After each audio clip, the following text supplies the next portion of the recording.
ইরানে যুক্তরাষ্ট্রের সাম্প্রতিক বিমান হামলা দেশটির পরমাণু কর্মসূচিকে পুরোপুরি ধ্বংস করেনি, এমনটাই বলছে মার্কিন ডিফেন্স ইন্টেলিজেন্স এজেন্সির একটি প্রাথমিক গোয়েন্দা মূল্যায়ন।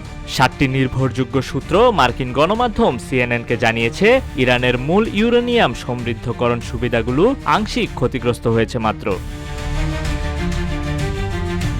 মার্কিন গোয়েন্দা সংস্থার এই মূল্যায়ন বলছে, হামলার মাধ্যমে ইরান হয়তো কয়েক মাস পিছিয়েছে, এর বেশি কিছু নয়। এক কর্মকর্তা বলেন, অধিকাংশ সেন্ট্রিফিউজ অক্ষত রয়েছে। আরেকজন দাবি করেছে, হামলার আগে অনেক গুরুত্বপূর্ণ যন্ত্রপাতি সরিয়ে ফেলা হয়েছে। RICL TMX, যুগের পর যুগ স্থাপনা থাকে মজবুত।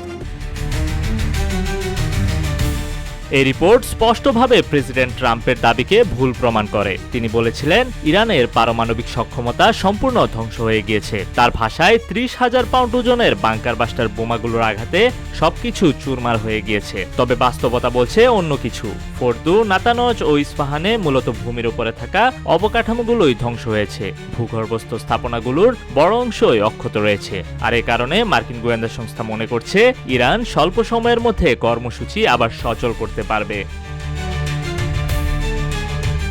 এ হামলার ব্যাপারে অভ্যন্তরীণ বিরোধও স্পষ্ট।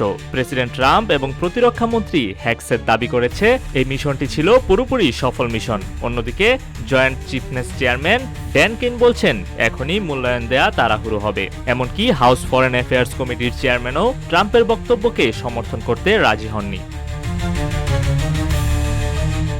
এই পরিস্থিতিতে হোয়াইট হাউস সব সিনেটরদের জন্য নির্ধারিত গোপন ব্রিফিং বাতিল করেছে। কারণ ব্যাখ্যা না দিলেও বিশ্লেষকরা মনে করছেন, গোপন তথ্য ফাঁস ও ভিন্ন মতের কারণে প্রশাসন আরও বিভ্রান্তিকর অবস্থানে পড়ে গিয়েছে।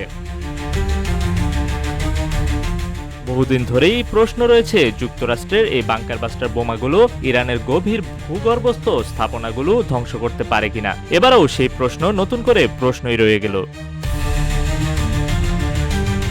নিউজ ডেস্ক, রূপালী বাংলাদেশ।